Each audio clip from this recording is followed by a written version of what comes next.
नमस्कार, महाराष्ट्र लाईव्ह मध्ये आपलं स्वागत. मी रेश्मा फडतरे. पुणे महानगर प्रदेश विकास प्राधिकरणाचे PMRDAचे आयुक्त योगेश म्हसे यांच्यासोबत मावळ तालुक्यातील विविध विकास कामांचा सविस्तर आढावा घेण्यासाठी आमदार सुनील शेळके यांच्या प्रमुख उपस्थितीत उच्चस्तरीय बैठक पार पडली.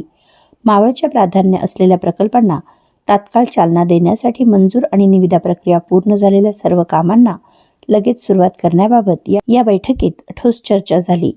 देहू येलवाडी रस्ता तातडीने सुरू करणे, परंडवाल चौक देहू ते तळवडे रस्त्याच्या दुसऱ्या टप्प्याची निविदा प्रक्रिया पूर्ण करणे, पावसामुळे रखडलेली रस्त्यांची कामे पूर्णत्वाकडे नेणे, मुंबई पुणे महामार्गावरील चौकांचे रुंदीकरण व सुशोभीकरण करणे, गड किल्ल्यांकडे जाणाऱ्या रस्त्यांचे सुधारणा काम तसेच इंद्रायणी व पवना नदीतील प्रदूषण रोखण्यासाठी तातडीच्या उपाययोजनांवरही सखोल चर्चा झाली.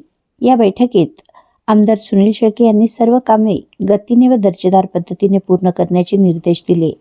PMRDA आयुक्त योगेश म्हसे यांच्यासह बांधकाम विभागाचे आणि इतर संबंधित विभागांचे वरिष्ठ अधिकारी उपस्थित असलेल्या या बैठकीत मावळ तालुक्यातील सर्व प्रकल्पांना गती देण्यासाठी आवश्यक कार्यवाही तात्काळ करण्याबाबत सकारात्मक निर्णय घेण्यात आले. मावळच्या सर्वांगीण विकासासाठी आमदार शेळके यांचा सातत्यपूर्ण पाठपुरावा आणि दूरदृष्टी यामुळे विकास कामांना नवाच वेग मिळत असल्याचे या बैठकीतून स्पष्ट झाले. आपल्या परिसरातील घडामोडी जाणून घेण्यासाठी महाराष्ट्र लाईव्ह सबस्क्राईब करा व बेल आयकॉन प्रेस करायला विसरू नका. धन्यवाद.